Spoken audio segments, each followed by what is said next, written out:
quiet seaside town, an evil lain to rest centuries ago, has risen. An abandoned fortress deep in the swamp holds a secret that could save the village or destroy it. Now, a band of adventurers sets out to dig up the wounds of the past and bring the light of day to the roots of ruin. This is Tabletop Gold.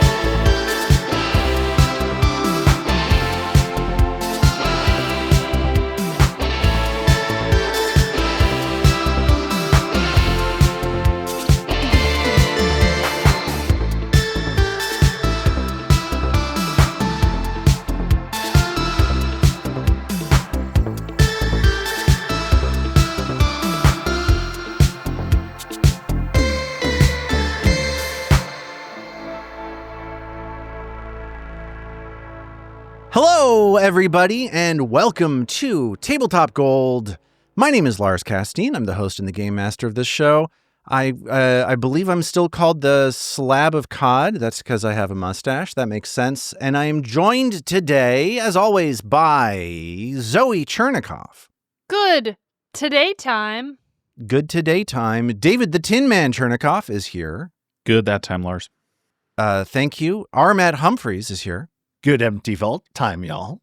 A good empty vault time. And Robin Lange is here as well. I'm back. She's back. That's her new catchphrase. Sorry. If you've listened to Band of Gold, you know that that's now Robin's new catchphrase, is her just declaring, I'm back. Always So good to I'm know glad when I'm glad that you're back. I'm glad to have everybody here. We have, if you've been listening to the series, we have a big old episode of a show today, and we're going to get into the game. Big things are happening. We've got maybe, I don't want to say a number, but it's a small number of episodes remaining in this here series. And we are, of course, glad to have you here at the end of all things. But before we get into the game, we are going to talk about, what are we talking about? We're talking about adaptations. We're talking about films. We're talking about books. Armat, you had a question to pose to us. What was this question? Let's talk about it. Yeah, I was going to say book versus movie adaptations and like which ones work as an adaptation of the book, which really don't work at all as an adaptation of the book. And then Robin had an addendum, which I thought was brilliant, or ones you like better than the original source content. So there's some fun stuff in there. I was thinking of this because I recently saw the new Guillermo del Toro Frankenstein movie, and I think it's the first Frankenstein movie I've seen that actually hews very closely to the novel. And it's awesome. The monster is articulate, and he's like beautifully played by Jacob Elordi, and he's articulate and like quotes Milton, and it's fucking awesome. Kind of finally learn who Jacob Elordi is. The thing I know about Jacob Elordi is that he's young and he's tall. Those are the two details that I have about that guy. He was in Saltburn, which is how I know him. Ah, Saltburn. I don't know what as that is. A tall, lovely person. Is he a monster in that movie, or is he cool in that No, movie? he's actually super chill in that movie. Nice. It's the Barry Keoghan who is the weird creep. Oh yeah, that guy's a weird little creep. Yeah. Boy, so howdy. Does anybody have any favorite or least favorite adaptations that they want to share? I have, when Armat brought this up, something immediately came to mind, which is what led me then to my offshoot of, I actually like this way more than the book. Stardust. That's like a Neil Gaiman thing? Movie. I love the movie. The book's okay.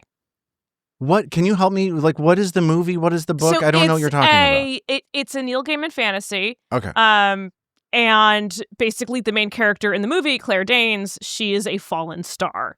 And she's trying to get back, but it's also a love story. And then it was like also kind of Michelle Pfeiffer's sexy comeback. She's a witch who like has to steal energy from stars to keep her youth. Could see that being a problem with the protagonist. Sure, I can follow. Yeah.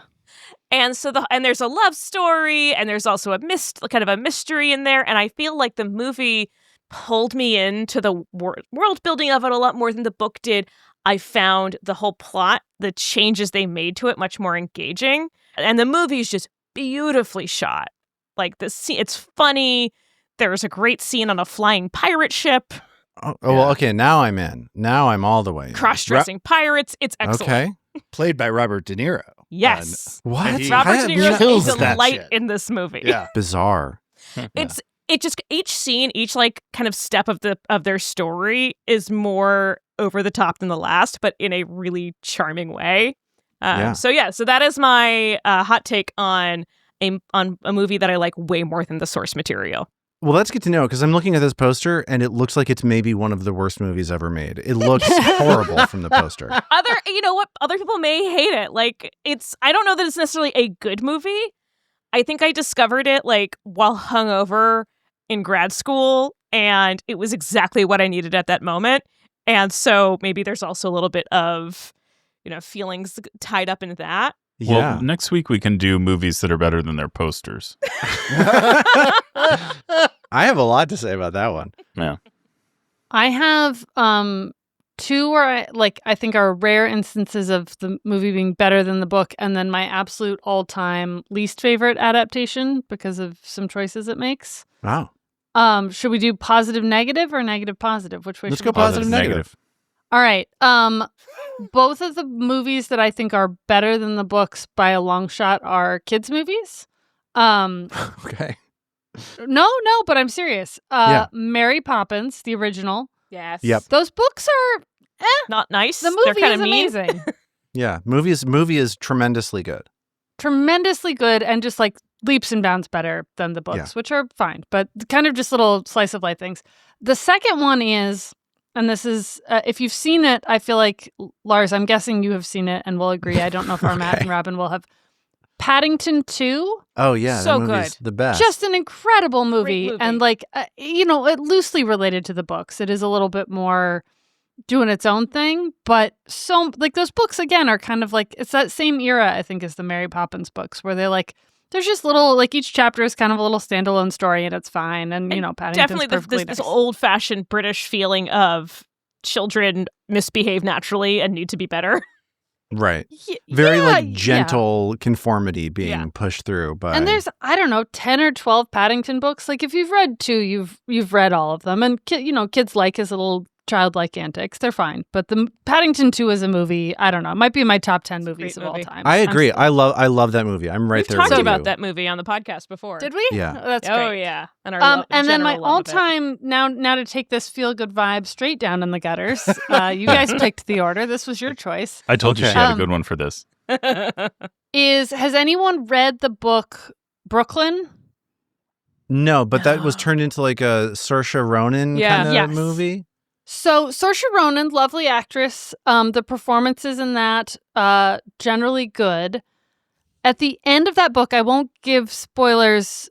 Like I sort of inherently have to explain why the movie is different than the book, but I'll try not to get into plot. At the end of the book, she is presented with like a life-defining decision, and in the book, she makes one decision. And in the movie, she makes the opposite one, which makes it a completely different story. Like, you just can't do this. Like, I don't, why did you decide to make a movie of this book and then have it go what? Have it mean the opposite thing. Imagine being the author. I don't know. I just it was one where I watched it and I genuinely had to go back and look at the book and be like, did I just misunderstand? Yeah. Like, is my memory wrong about what? But no. Mm-mm. Yeah. David, do you have any for this? Yeah, for sure. The sort of first only thing that came to mind for me for this one is Fight Club. I also enjoyed reading Fight Club.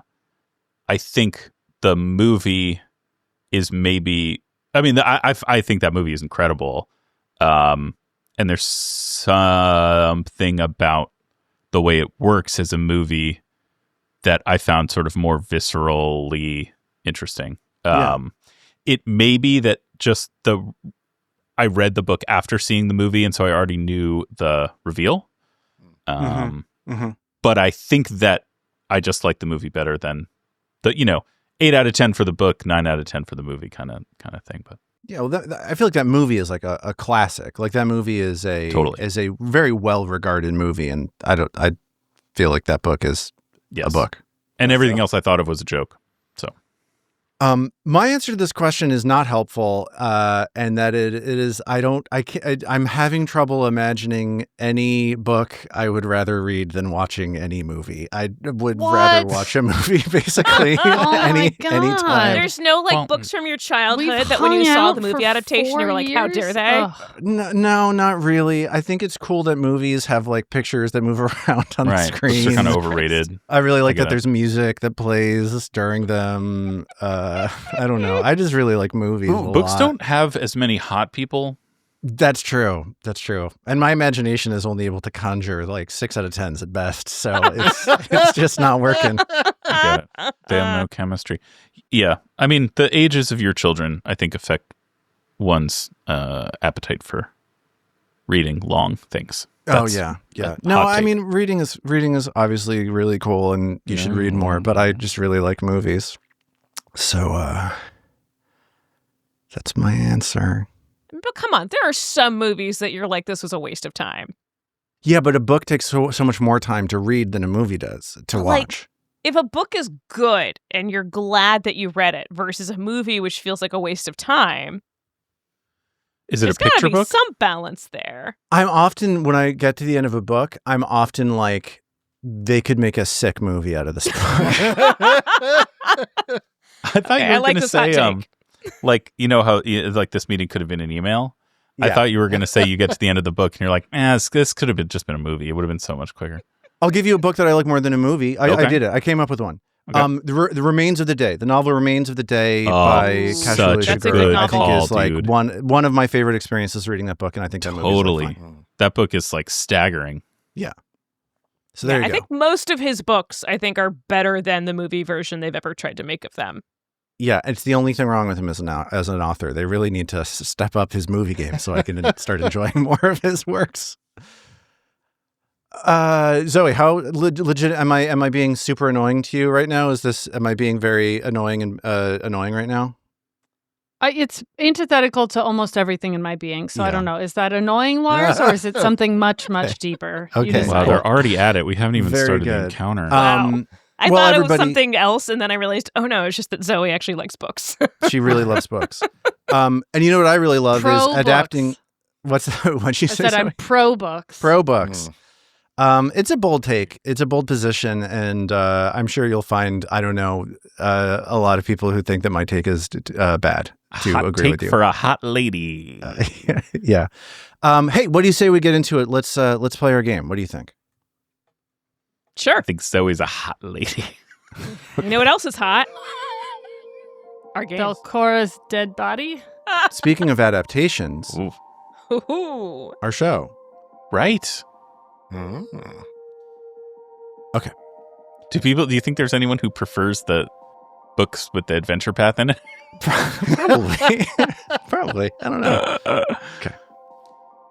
After months of adventuring and preparation, it's come down to this. You've pushed through the heavy double doors leading to the empty vault where Nimbaloth's presence on Galarian is strongest. In the center of the vault lies an altar, and on that altar rests the Ebon Lens, Belcora Harovex's most prized possession, a shard of black glass containing some of Nimbaloth's essence. Above that lens, Belcora's ghost floats morosely, singing wistfully to herself about her loneliness and her devotion to the Elder God. Your goal is to infuse the ghost of Belcora with the Nimbaloth essence within the 3 remaining lenses, all of which have been slotted into the so-called fulcrum lattice currently held by Ao. Will you be able to finish the job started by the Rose Guard, or will the nearby city of Absalom have to pay the ultimate price? And it is episode 227. We are getting into the end of it. I would like to pick up a few minutes before where we left off last time. We have spoken a lot about what sort of preparation and what sort of buffing, what sort of spell casting, consumables, all that other stuff that you are going to do before starting this encounter So I just wanted to take a moment to talk through what your characters would have done before pushing the door open. Okay, very quickly. Istin is going to use one of the scrolls of Ghost Touch on his staff, of course. Next thing he's going to do is he is going to use the wand to cast the Wand of Mountain Resilience on Mag. So she has what was once known as Stone Skin for, I believe, 30 minutes, because it is one that adds like 50% extra to the spell within it. Okay. So this is a spell that makes Mag's skin harden, gives her like stony skin. Is there a particular reason why you're giving this to Mag, Armin? Mag is usually our tank, and I figure anything that makes Mag tougher is generally a good thing. Okay. So this essentially the way this works, David, just so you know, you get resistance 5 to physical damage except adamantine. You have 30 minutes of it, and every time you get hit, that duration goes down by a minute. Okay. And last, Istin is going to use his half-elf Iuvrin feat and cast haste on himself, so he will be hasted for this combat. So that gives you a minute of getting a fourth action every round that you can only use for striding or striking. I guess one question is, does Belcora's song cause any of this to wear off? I was thinking about that, like in a situation, we obviously like we're backtracking a little bit here. Yeah. I really was enjoying the idea of having you cast these spells, open the door, and then waste your time with the song. But I think that song. I suppose maybe we could be using the time watching the song to take all of the, to like drink and eat and cast all of our stuff while she's cooing at her. We're hanging at the bar during the concert. Yeah. Exactly. Watching her croon at her cursed gem. If you think this is good, you should hear her scatting set. Yeah. So I also want to haste myself. Okay. I have a potion of quickness. Okay. So I'm going to join Istin with this additional action.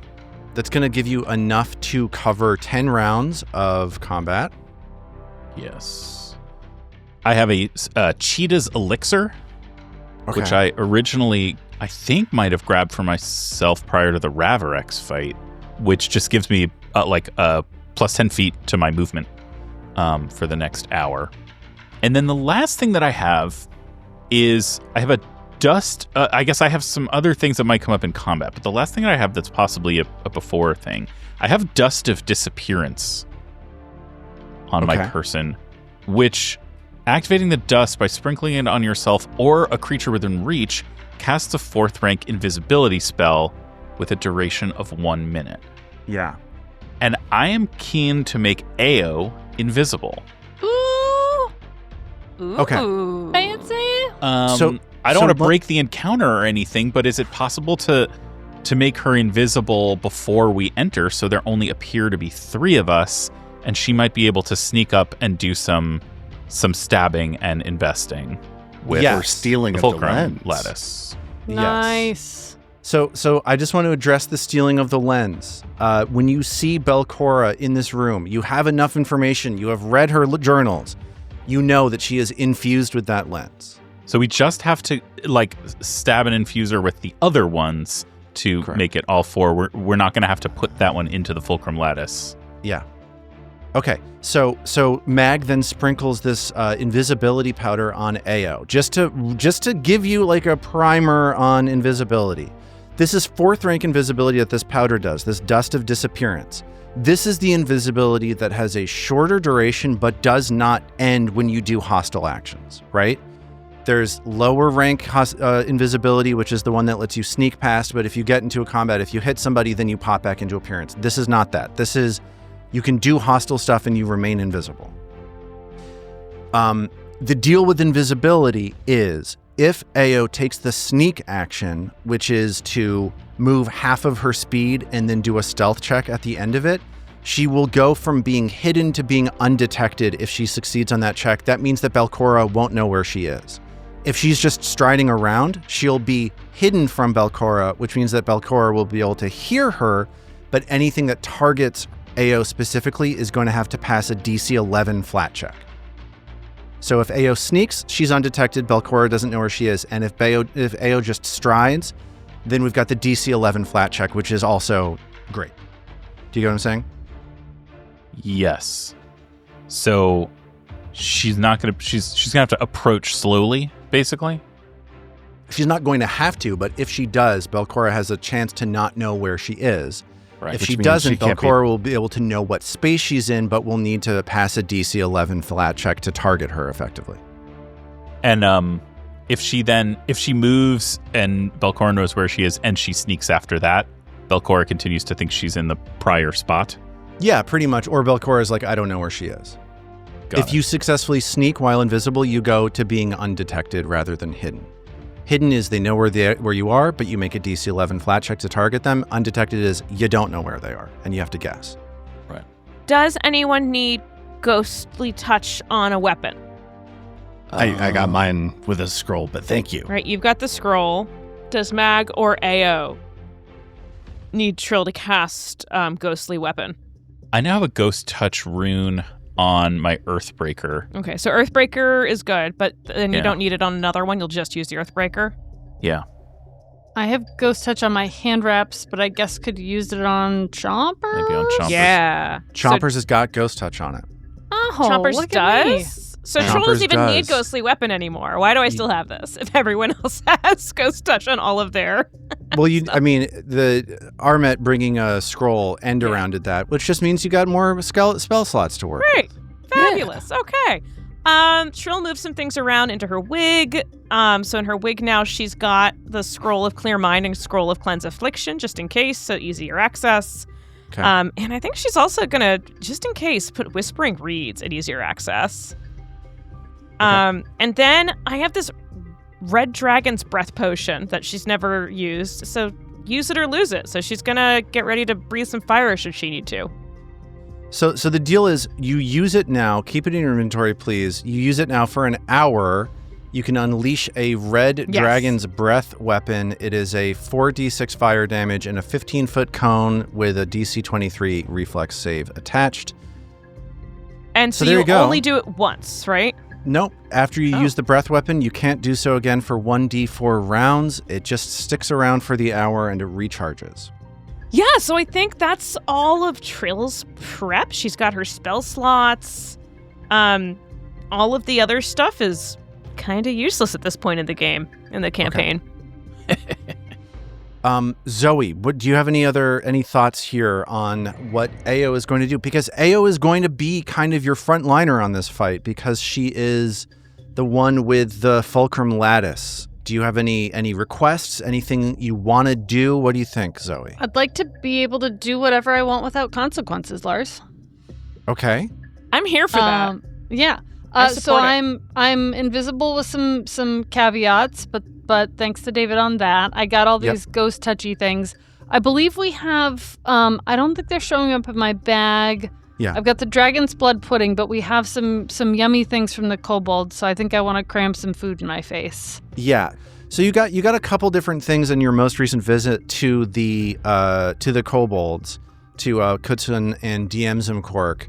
You got thrice fried mud wings, which give you a fly speed of 30 feet until you get hit, and then you absorb some of that damage, and then if you get hit again, if you get hit, you absorb some damage and your fly speed goes down because some of your wings are getting knocked off, and then if you get hit a second time, your wings go away, and that's just the deal. You have 2 of those. Does anybody want to eat those to get a fly speed of 30 feet or potentially 15 feet if they take damage?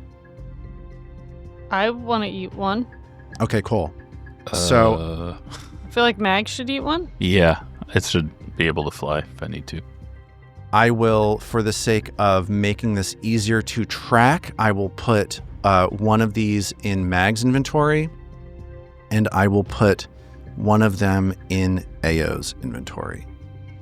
The other thing that you bought at the Kobold's shop were these Folly Pops. These are things that are similar to the Dragon's Breath situation that Trill just drank, but you can essentially eat one of these savory breaded snacks stuffed with cheese, peppers, and secret ingredients of draconic or demonic origin to give yourself a cone of fire that you can breathe, or a cone of poison, or a cone or a line of electricity, depending on what flavor it is that you eat.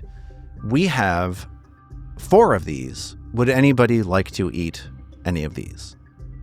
Do you use it is it an attack to use it? These are not attacks. They will not affect map. Essentially, the way that they work is you spend an action to breathe whatever element is, and each of them, you like burp out this thing that you ate. The first time it's good, the second time it's medium, the third time it's less good. Right. And they're not attacks. They're single action non-attacks. Boy, I'm going to forget to use all this fun stuff. I know, right? Yeah, I will say we are introducing, I think this is a great idea to introduce a ton of mechanical complexity at the very end of the game. Not to mention making ourselves into completely different characters than we have in the entire show. Okay, I'll do the electricity burps. I don't know. I think that's a great pick of these because that's the one that goes in a line. It goes in a 30-foot line. So if positioning is an issue, there you go. So I'm putting one of these in your inventory, and we'll say that you ate it right now. You have an hour to get these 3 pops out of your Sizzler's Folly Pop. David, Mag's skin crawls and her hair stands on end after consuming this serving. When she unleashes magic, it'll be a bolt of lightning from her hand that travels in a 30-foot line. Do I have to have a free hand? Let's say no. Okay. That's not usually how this game works. So let's say no. Great. All right. Those are the 2 big alchemical items. Do we have anything else we want to do to prepare here before heading into this room? Okay.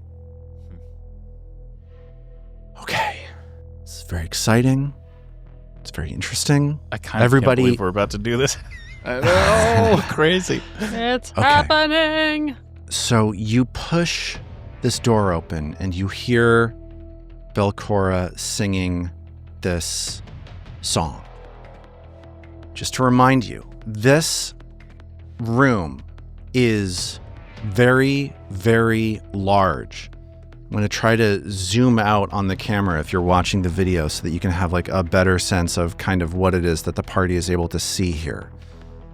If you look at this, it's a very, very large, like maybe 100 feet, maybe more in each dimension chamber. It is humid. It is clammy. There are 4, maybe only 2 that the party is able to see right now, bubbling pools of swamp water. There are flickering motes of light and darkness within these pools, one of which stands just 5 feet from Mag's position, the other one which is like 30 feet away to the north. In the center of the chamber, you see a number of towering black standing stones that crackle with eerie energy, channeling this like Nimbaloth energy up through the central bore of Gauntlet, which you've seen in countless other floors, right? And by countless, I mean 10. So there are also 7 narrow little rivulets that look as though they've been dug into the ground. And these rivulets carry this crackling, sparkling water from these pools to an altar in the center of the chamber behind these heavy black stones. You also see a larger channel of water to your immediate north. This is a channel of water that you have been tracking through this area leading up to the empty vault. You've been tracking it from that artificially made swamp that you finished investigating just a few minutes ago. You stand by, listening to Belcora's song, And then she looks up from her lens. She wipes a tear from her eye. And she says, "It is good to see you again, friends." And let's, with that, please roll for initiative. Interesting. We're not going to diplomacy our way out. Roll for initiative. I mean, you can. It's just she's going to be attacking you while you do it. Okay. I can hear that feedback. I can process it. I'd like to spend 3 actions to make an impression. She loves you. She joins the party. Yes. Do you think, because we know what we're getting into, Please, of course. what's the chance of us rolling things other than perception? I think incredibly high. Right? I feel like Trill would be keying up her spells and would be doing her occultism thing. So teeing up your spells does not feel to me like an occultism initiative. If you think you are investigating the occult things around the room, that to me feels like an occult initiative. What about performance because she's got her loot out? And she's I getting would ready buy to go with performance that. if you believe that you're getting ready to do a battle cry. If that's what you're focused on, Yes. sure. Rolling performance for initiative seems fine to me. Fabulous. Lars, you're a gentle and fair tyrant. Yeah, but I knew you were going to roll a 3 on the die, so I felt confident. These are some pretty shitty Damn initiative it. orders, can I just say? For everyone except Lars. Yes, I'm doing great. Lars got a great roll. I guess at least the difference is, even if we'd done pretty well, she rolled really well, so it, Yeah, so we're all going to pick whatever order to go in. And Yeah. So Belcora raises up from the altar to attack you. Behind her, there's a crackling and surging sound of a dread wisp standing by. You get the sense that this area here, you're at the epicenter of where wisps are created. You may be, as you look down at the pool right by Mag's foot to your southwest, you can see primordial wisps starting to form within these vats to maybe then hatch out of the vat and to enter the world. This is the birthplace of wisps here. And Belcora has one of them right behind her. Let's get a sense of everybody's initiative rolls, if you don't mind. Zoe, how did Ao do here? This invisible Ao that Belcora is currently not aware of. Would you like to roll stealth for initiative to try to maintain hiding position here? I did, and it turns out it didn't matter a whole heck of a lot. 6 on the die for a 27. Okay, so I'm just going to say, I don't know if this is exactly rules as written, that obviously doesn't beat her perception DC, but because you're invisible, I'm going to say you start this encounter undetected. You're invisible. She doesn't know where you are. You're avoiding notice. All right. So that's great for you, for sure. One advantage of Ao being invisible is that she needs to do basically nothing to get flat-footed off of chompers, because if she's hidden, they're flat-footed to her, they're off guard to her. So this is just automatic, easy sneak attack damage for Ao, which is Great. cool. Armet, how did Istin do here? Sort of middle of the road. He got a 10 on the die for a 27. 27, Ao and Istin both equally ready to go, maybe a step behind Belcora. Robin, how did Trill do here on getting ready to perform for Belcora? Well, as you said before, Trill got a 3. So that was a whole 26. 26. Still sort of slower than Belcora. If you want to do a battle cry, I'm going to ask you to nudge up about 5 feet to get within range of Belcora Great. to do that battle cry. So there. Yes. Yeah, and she's absolutely going to battle cry. And let's see how that goes. Oh, God. I'm just hoping I'm getting my bad rolls out of Yes. the way now. That's right. Yeah. That's Because that was You're a 25. banking 20s. How 25 versus Belcora's will DC. I mean, that's like not going to do no it. way. That is not a success. That is a failure. I think a 2 on the die is not going to work there. Her So will you DC played is the- probably 25. Or 35, yeah. It's higher than that, is what I'll say. Yeah. Belcora sort of laughs in your face and says, "Trust me, I've heard all the songs already." And this ghostly voice reverberates around the room, echoing around this like huge chamber that you're in. I'm going to remind you of one more thing. You are trained in Belcora Harovek's lore thanks to your gnome obsession. Yes, I am. Given that you're obsessed with Belcora, you're a master, in fact, in Belcora lore, what does it feel like to see your the subject of your obsession so close by? I think Trill is, considering how poorly she's been rolling, I think the story that's telling is Trill's actually a little overwhelmed in this moment. Okay. She's seeing this woman who's been in her dreams, they've been following for the last how many months, knowing that this was coming to this moment. And it's have you ever met you definitely have, Lars, having like worked in the industries you've worked in. But have you ever like gotten the chance to meet someone who you've always like idolized or always just wanted to meet? Yes. And then gotten that incredibly overwhelmed feeling, and like you couldn't even speak. You get like tongue-tied and giggly, and you can't act like the normal human being that you know you are. I just asked Zoe out. Well done. I get what you mean. You're and that's our show. Yeah. So she's starstruck, I think. Okay. David, as Mag flies into a range here at the beginning of the encounter, how did Mag do on her initiative roll? 2 on the die, Lars. Okay. Is the answer.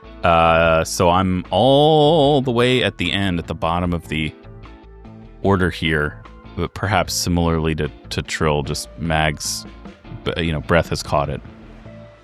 Seeing Belcora here in her, the seat of her power, the kind of enormity of all of this, perhaps to the 7 rivulets, which suggests Nimbleoth.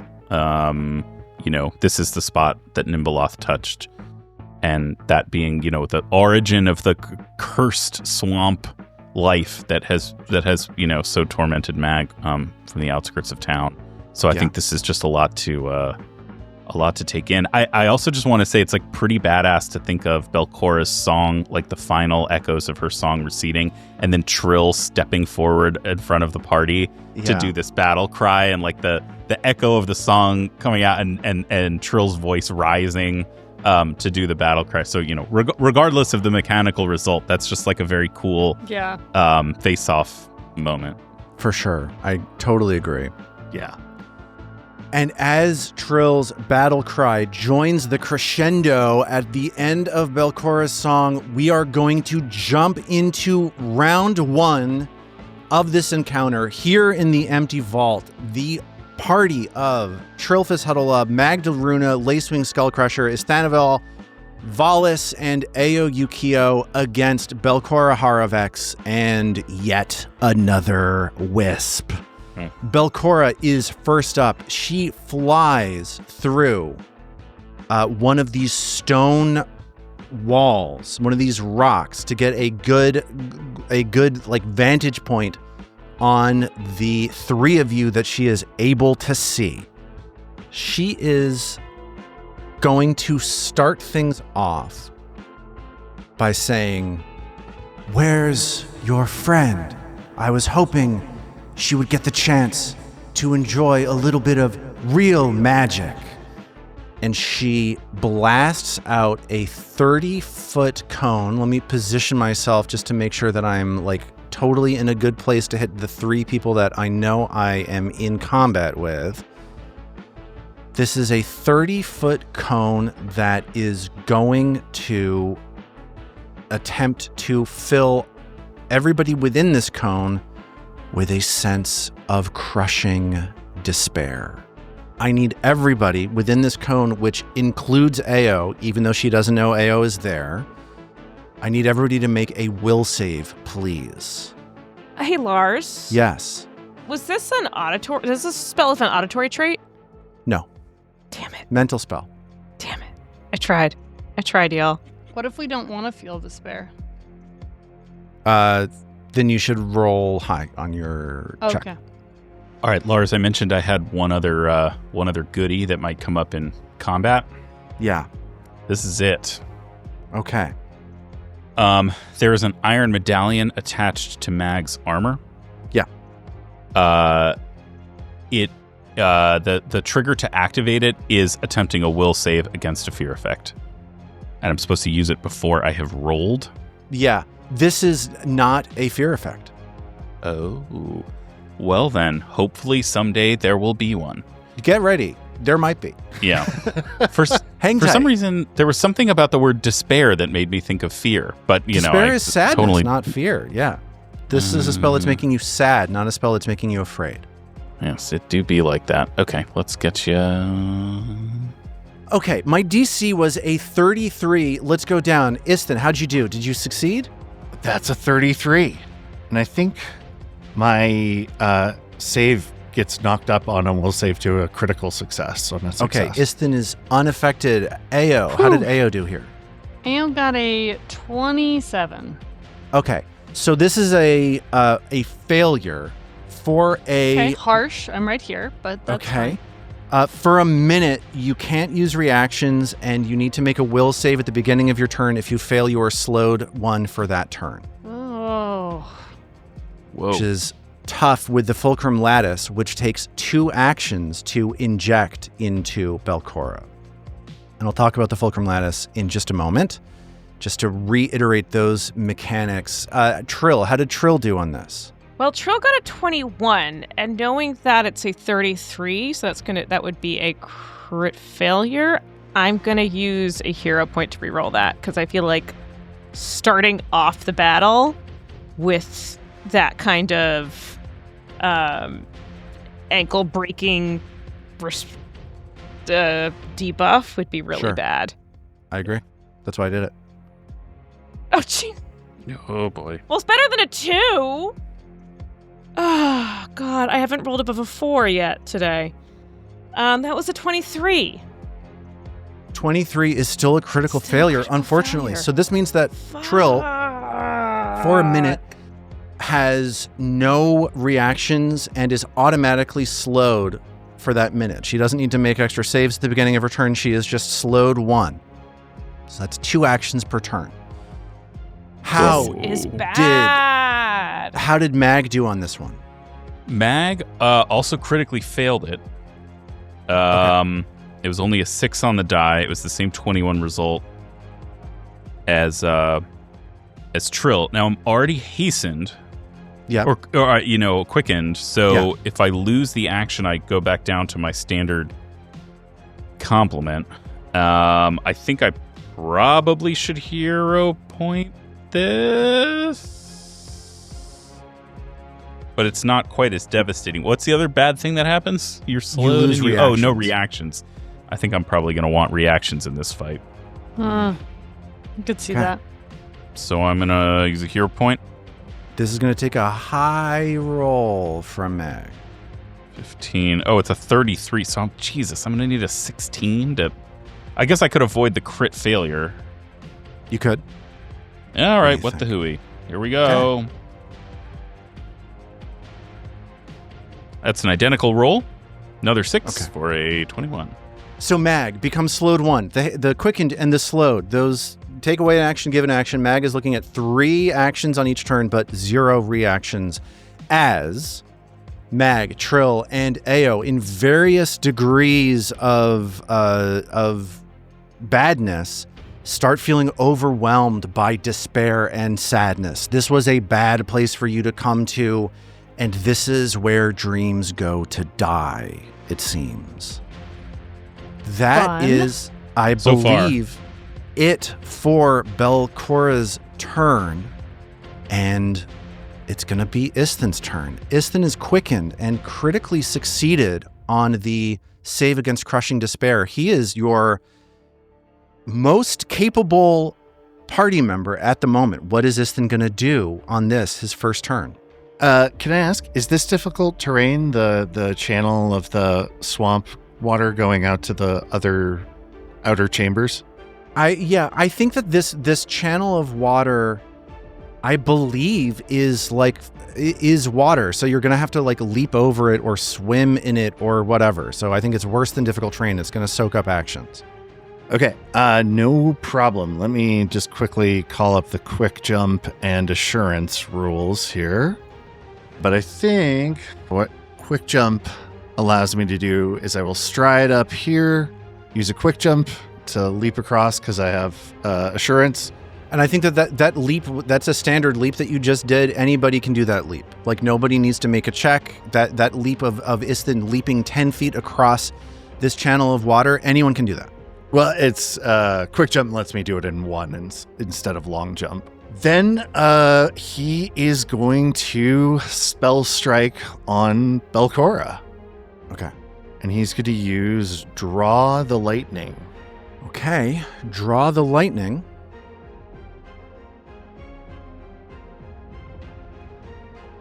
Oh boy, a lot of dice getting rolled. Ton of dice.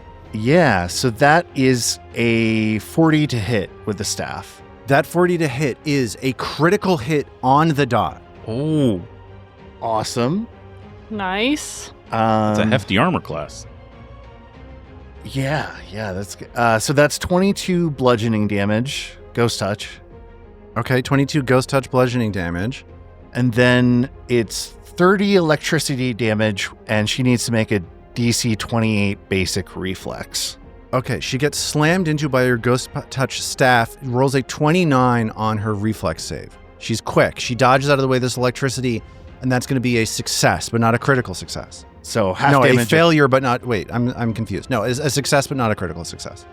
Okay, so that is 15 points of electricity. And she resists some of that because it's not ghost touch; it's electricity. Okay, gotcha. That's Istin's turn. And she glowers at you as you catch her off guard and do a hefty chunk of damage to her. I do want to remind you that what it is that you know about this situation with Belcora is that doing damage to her is maybe of moderate value because you are just trying to inject her with the essences of the lenses from the fulcrum lattice. Ao is next up on the initiative tracker, and I just want to make sure that we all understand how the fulcrum lattice works. Are you okay with me talking about that for a moment? Could use More it. than okay with it, yeah. Okay. The deal with the fulcrum lattice is if you're holding it, you can use a 2-action activity to make an attack roll for a chance to infuse a lens, the essence from the lens into somebody. This, I believe, let me just double check it because it seems extremely important to get this right. I believe that this is like a melee, you can use a melee spell attack or a melee regular like weapon attack. So you have to be up next to her in order to use this, in order to use the fulcrum lattice. When you try to inject one of these essences into her using the fulcrum lattice, you have the option to use your attack modifier. Don't do that. It's worse than all of the other modifiers. So let's just take that out of the equation for a second, okay? All right. You use the attack modifier of the most powerful lens that you currently have in the lattice, okay?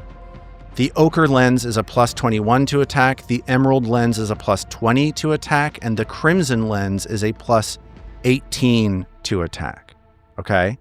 Okay. You choose which of those 3 lenses you want to infuse. You just use the best modifier that you currently have. Do you get what I'm saying? Mm-hmm. And then if you succeed, you infuse that energy into her. She gets the positive and negative benefits from that essence, and the lens that you're using shatters. So, Okay. at the beginning of Ao's turn, she is invisible and she is thinking about sobbing. I need Ao to make a will save for me, please. We're trying to beat a DC 33 here. teetered on a 20, but then it went to an 8 for a 23. Okay, Ao starts sobbing. This is too much for her, and she has slowed 1 for the round. She has 2 actions instead of her typical 3. Should Ao hand off the Len? I don't know. Well, I think quietly weeping, she's going to try and get closer. So she's going to move 25 feet up to be just to the south of Belcora. Okay, and that is Ao splashing down into the water. Would that give her away? Like if she goes splashing into it? Well, you're not sneaking, so you're hidden from her regardless. Okay. So it doesn't give you away. She's still going to have to make that DC 11 flat check if she wants to target you. And with David's spell, I know you went over all of this, but if I attack her, there'll be some rolls and she might or might not know I'm there. The movement is what gives you away. If you It's moving quickly instead of slowly. It's moving quickly instead of slowly. So then I think I just want to move slowly twice to not give myself away. You want to sneak up to the edge of the water and then sneak down into the water? Is that the idea? Yeah, well, I'm trying not to cut Istan off. I don't think I can get any closer than that. Like, I could go here, but then I'm cutting Istan off. That's also totally fine placement. I think Istan can strike through there because he has reach, so. And Okay. Zoe, if I can editorialize for a second. Please. The hidden is great, and you should be happy with the hidden, in my opinion. Undetected isn't going to really be helpful to you because you're going to be attacking her. You're going to be making yourself not undetected over and over again. The fact that she has to make a DC 11 flat check to hit you and she's always off guard to you, that's great. Going for the undetected is icing on the cake. Okay. So you're saying I should just do a single movement and then strike or do something with my second action. I think that what you're doing right now of like running up to the edge of the lake, the edge of this channel and then jumping across so that you're right up next to her so that you can hopefully use the lattice on her next turn, that seems great to me. All right, sold. Okay. So Ao invisibly runs up to this channel, leaps across, is face to face with Belcora, and she whispers to herself right in front of you. She's like, I don't see you, but I know that trickster is in here somewhere. If you recall, in episode 172, when you last fought Belcora, she was like blown away by this illusion magic that Ao did, where she like summoned Volek Azrene as an illusion. She completely bought into it. And she doesn't know which one of the three of you is this like, by the three of you, I mean not Mag, is like the great spellcaster. So she has theories about what's happening. She doesn't totally believe that Ao is a grand summoner, but she knows there's something going on with Ao, and this whisper from her as she tries to like get a hold of this situation reflects what she learned in that earlier encounter between you and her. Ao, sobbing gently to herself, gets close to Belcora, and it is now Trill's turn. Trill is automatically sobbing to herself and is slowed and has 2 actions. What is she going to do? Yeah, well, I guess Trill is going to attempt to do what she do through tears and do lingering composition. Okay. And I think for this first one, I am going to do Courageous Anthem, because Courageous Anthem also has a boost against fear effects, right? It does. That feels like the right thing to be doing. Now I'm rolling decent, so that's a 40. That's a critical success. Trill's song, as she is weeping, maybe the pathos of the negative emotions that she's feeling infuses an extra sense of catharsis into her music, because you are all emboldened and filled with courage. And since she only has 1 action left, she's going to do a recall knowledge with her Belcora lore. Sure. Go ahead and give me a blind Belcora lore check, please. I believe that this qualifies for the the specific lore for this creature for sure. Okay, so here's what you know. This is Belcora Haravex. She is the daughter of the Haravex family. Oh, no. She inherited some lenses after her family got run out of town. She betrayed her cousin because she loved the lens more than her cousin. Yeah, no, that happens. Yeah. What questions do you have for me about Belcora? What do you think, guys? What are things we don't know going into this still? We're safe. I mean, so she's a spellcaster. And we've already seen her like nimbly dodge out of the way of something. So I feel like it would be fortitude. It would be her we're safe. I would be curious, Trill, whether, because we've seen her resist some physical damage. What specifically is she resistant to? Does she resist? Or what is she like susceptible to? I don't know if that's an okay question to ask. But yeah. Weaknesses? So what are, I guess whatever that line is between what's our weakness and like what are the things like I'm trying to figure out the exact right way to say like what David's asking.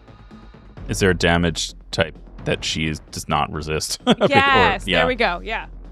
Yeah, her resistances are what you would expect out of an incorporeal ghost, right? Like she resists a bunch of damage. She resists all damage 10. She resists 10 of all damage except for none of this is unexpected, except for force, ghost touch, or vitality, double resistance versus non-magical. She is a ghost. She is a spellcasting ghost, but there is nothing particular about Belcora aside from her outfit that she's wearing of a black dress with a long patent leather black glove on one arm and a fluffed out sleeve on the other arm. There is nothing else particular about her. You said once before, the first time I met her, that you were like basing it on someone very specific. Yes. And the way you just described it made me think of Catherine O'Hara in Beetlejuice. Okay, let's give a hero point to Robin. Nice. For correctly identifying Catherine O'Hara from Beetlejuice as who every single one of her outfits has been based on throughout this entire Wow. I You love that described so I was like, much. I know that outfit very well. That's what I love Catherine O'Hara. Such a good role. Cool. I needed that. I did Thanks. cheat on one of them. One of the outfits that she was wearing was the outfit that Catherine O'Hara wore to the premiere of Beetlejuice, but I figured it was still fair game. Yes. God, what an icon. Yes. So that's I guess that's Trill's That's it. stuff. Okay, good. It is now the turn of a Dreadwisp that is lingering a short ways back near this altar. You gaze past this altar, and you see the black ebon lens float, lying on top of the altar as this Dreadwisp starts to bobble its way towards you. It has a fly speed of 50, so it can get right up in where it needs to go. Trill sees this wisp go float right up in her face, and then it slams into her with a draining touch. Checks out. That is a 7 on the die with a 26 to hit Trill. Trill, now face to face with this grinning, crackling skull. That does not hit. Okay. I don't have anybody afraid of me. Okay. We're afraid of you. Trill next sees this dread wisp as it starts cackling in her face. Here comes the demoralize. 18 on the die. That is a 36 to demoralize Trill. Now, Trill has a +2 against saves against wisps. Yes, Trill finds this medallion made of a wisp, this thing that she has taken. That gives her a +2 against this save, for sure. This Ebo. So am I rolling a save? No, but your DC is going to be 2 higher. So this is a 36 versus your will DC +2. My will DC. Yes. +2 +1 because of frightened as well, right? Or because of the lingering comp? Because of lingering composition. Yeah, maybe so. Does that end up being no, +3 or no? That +1 is already in there. So this is your will DC for this check is a DC 32. DC 32. Okay, so That does not. So that passes that. Okay, That so 36. Trill Ugh. becomes frightened one and is now immune to the fear from this wisp. As Trill flinches back, sees this wisp cackling in her face, and it is now Mag's turn. Mag is quickened, is slowed, is not happy. What is Mag going to do on her turn? Quickened, slowed, raging, sad, inspired. Yes. A A kaleidoscope of emotions right now on Mag. Yeah.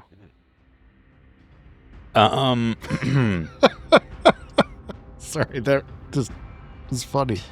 We got him. We I got him. I got him. Yeah. Well, also like the stone skin with the cheetah. Anyway, Yep. a lot going on. I don't have enough pairs of sunglasses here to cover it all. I'm gonna start by moving. Oh, I can't. All right, I was misinterpreting the map. I thought there was a square behind Belcora. Yeah, me that to use square to that you're looking at is flank. a stone. That's one It's of a these like stone. liths that Yeah. is surrounding this Nimbleoth shrine. Yeah, I thought that was flavor art, but it is mechanical art. I guess I will still run around to the other side of it. I'd have to tumble through something, I think. And you'd have to jump across this channel of water. All right. I guess I'll pull up short, and I'll just put myself in the one spot between Belcora and Trill. Okay, so that means that Mag essentially just runs straight forward and plunges into this channel. Yeah. And I'm going to start by hitting the wisp. Okay. Hell yeah. Hell. This wisp, which is floating above the water, Mag, treading water, reaches up with the Earthbreaker, two-handed, slams the wisp. 29 to hit. That's going to miss. Boo. Don't Not boo, Mag. David. No, Oh. you. I'm booing Me? you. It's you I'm booing. You and your rules, you and your standards, you and your numbers. These aren't my rules You or and my your standards or my pessimistic numbers. attitude about whether we hit. my, yeah, that's fair. I get Yeah, it. you're manifesting threes. I am. Stop it. I'll take another crack at the wisp. Okay. This time with map 5. Ooh. Okay. That's Oh, a 1 on boy. the die. Okay. Because you fumbled hard. Is Very this bad. the ace of spades? It is not. It is the 10 of spades. It's the 10 of spades. There are 1, 2, 3, 4, 5 cards left in the spade stack. One Live of them to is the fumble ace. another day. Yes. Okay, Mag plunges into the water. I'm going to say that the sinking is not a big deal. You're just kind of like on your feet resting on the surface of the water of this channel, this swampy, brackish, messed up water. And it is the beginning of round 2. Round 1 passed without any infusion of any lenses into Belcora. The longer this combat goes, the more spells she's going to get to cast, and the more that is a dangerous situation for all of you. You are standing in this wide cavern, in this wide chamber, the empty vault. Belcora Harvex's back is pressed up against a large black stone, one of 7 that surrounds an altar to Nimbleoth in a ring. Some of you are in the water. Some of you are clustered around Belcora, and that puts her in a pretty good spot to cast some spells, I believe. First up, she is going to cast a spell that maybe is familiar to some of you. This is a Sooth? spell. All of your minds start shaking and you start feeling uncertain. I need all of you to please make a will save. Will this be one where everyone gets that +1 from Courageous Anthem? So it's not listed as a fear effect on this spell. I'll describe the spell in a moment. I think that that's ridiculous. I think bonuses to fear should apply. I'll give everybody a +1. Starting with Ao, you got a +1 on this save. Visions of apocalyptic destruction fill your minds. This is the spell that Belcora Harvex has cast on you in one situation, but in another moment that you may recall, she cast it on the Star Watch. The members of the Star Watch that came to attack you, yes. or that came to attack Belcora to finish the job for you, to take over your job for you. She cast this spell. Everybody started fleeing into the swamp. Some drowned, some were killed, some were rescued by you. This matters. What is this save? This save that you rolled +1 thanks to Trill's courageous anthem. Ao, how did Ao do? Pretty good. That's a 33 with the +1. 33 on the dot is a success, which Woo! is amazing. So that means that you're going to take half of this many points of mental damage. You're going to take half of 45 points of mental damage. Okay. So if you click the half Okay. button instead of the damage button there, that would be I'd rather appropriate. click block. Okay. Please don't. So the next thing that's going to... Oh, I need to ask Istin. How did Istin do on this? With the +1, that is a 34, which I believe kicks it up to a crit success. Critical success. How did Mag do here? Is this a fear effect? This is a fear effect. Okay. Then I want to use my iron medallion that I tried to use last time unsuccessfully. Okay. How does that work? What does it do? What does this iron medallion even do? Well, the trigger is attempting a will save against fear effect, which is just what's about to happen. When I activate it, I get a +2 status bonus to this triggering save and also other saves against fear for a minute. Okay. So and it is also that if I fail this save, I guess if I fail or critically fail, I get bumped up one notch on this particular save. And what did you roll on this save? I'm so glad you asked, Lars. I rolled an 18. Which was a 1 on the die. So that critical failure gets bumped up to a failure. This is exactly the right time to use this iron medallion, because instead of taking 90 points of mental damage, you will be taking only 45, which Worth is Fine seems for Mag. good. Seems extremely good. I'm going to throw another hero point out at Mag. I used to run games where anytime anybody used any consumable, I would do this. That's not what I'm doing now, but I'm really glad somebody finally used a goddamn talisman before the end of this campaign. My God.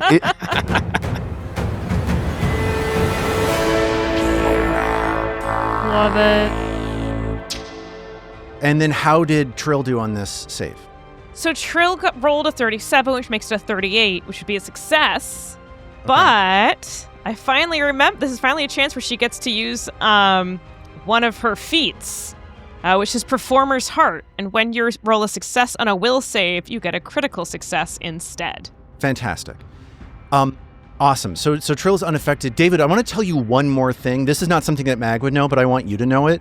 Okay. If you critically failed that check, Mag would have started believing that she was trapped in a fissure, and she would have become stunned because she believes that this apocalypse striking all around her, it would have taken her action economy down even further. So that was a perfect use, in my opinion, of that talisman. I'm pleased not to be convinced that I'm falling or whatever. Us So too. Yeah. Belcora then starts moving faster than you've ever seen anybody move before. She starts chanting a spell super, super quickly. And I am going to cast another spell now for one action. No. This. At this moment, Istin starts feeling incredibly afraid. There is an image of the most fearsome creature imaginable to Istin stalking him. I need Istin to make a will save, please. Okay, here we go. 35. Another critical success. You shake off this image of this creature stalking you. Istin is fine. That's it for Belcora's turn. You've survived this pretty well. It is Istin's turn here. What is Istin going to do? Yeah. Well, I think one thing he's going to do is he's going to start by striding using his haste action to get over here So about 10 hopefully, feet north of Belcora, his feet near the northern of these pools that I described earlier. ooh, sorry, actually, he'll be in that square. I apologize. Just the next square north of Belcora. Okay. Because now he is going to do a use his conflux spell, Spinning Staff, to make a strike at Belcora and the Dread Wisp. Okay. And he's going to strike first at the Wisp. Okay. The Wisp has lesser cover +1 to their armor class. Ugh, that's a bad roll. 30 to hit. That's going to miss as Yeah. Isthin's staff bobbles in his hand for Yeah. that strike. All right. At map -4, or no, sorry. It should be map -5 because it's two-handed. He's going to try and strike Belcora. Okay. Another 8, 25. I'm going to assume that don't do it neither. That doesn't do it, no. Isthin misses twice. And with his last action, he is going to raise his staff to parry. Isthin adopting a defensive position, and it is now Ao's turn. But unfortunately, at the end of Isthin's turn, the dread flickering from the Dread Wisp is going to push him to make a will save. This is an effect of the light trying to frighten Isthin. All right. 39. These saves, you've been rolling so well on this. It's crazy that you are unaffected by that. And at that moment, as Do I Isthin become passes, immune since I saved out? you critically succeed. You're temporarily immune for 10 minutes. You're absolutely awesome. fine. Thank you. And I'll drag that dread flickering immunity onto you right now. Thank you.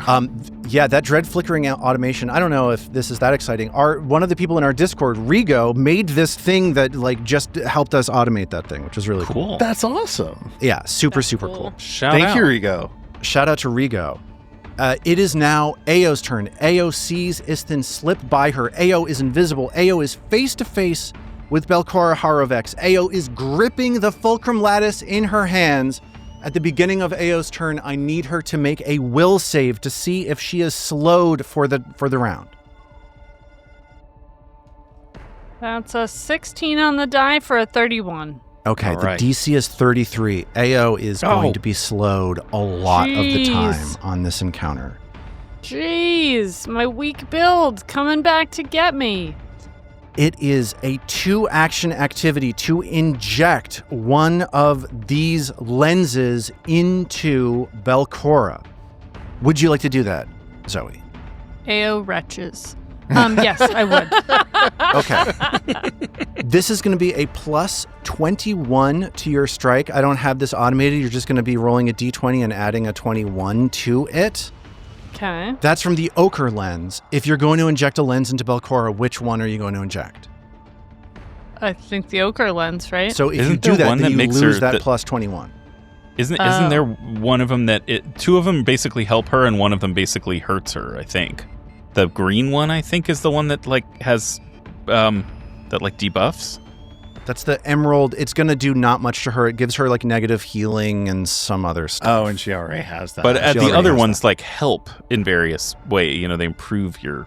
Yeah, they'll add more damage from her being enraged. They'll make her resist mental damage, etc., etc. Yeah, so we should do the emerald one first. All right, emerald it is. Okay, so you're going to be using the power of the ochre lens. The ochre lens in the fulcrum lattice starts vibrating and humming, hum, hum, and it's giving you a lot of precision on this strike. This is going to be a plus 21 on your D20. The number you're trying to beat here is 30. Go ahead and roll the die, please. And before you say what it is that you rolled, I'm going to let you know that we're going to pick up from there next time. Oh my god!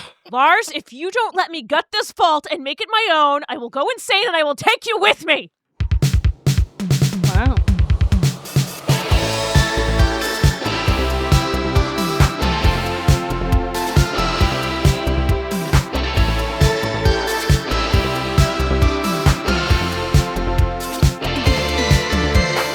The Roots of Ruin is a Tabletop Gold production produced under the Paizo Incorporated fan content policy, using trademarks and copyrights owned by Paizo that are covered under that policy. The Roots of Ruin is not published, endorsed, or specifically approved by Paizo. For more information about Paizo Inc. and Paizo products, visit paizo.com. All original characters and content in The Roots of Ruin are the property of Tabletop Gold, and all rights are reserved. We at Tabletop Gold would love to hear from you. Visit our website, tabletopgold.com, to learn more about us and our shows, join the Golden Horde to get access to more shows, pick up great merch, and connect to the best online community in all of podcasting. Thanks for listening.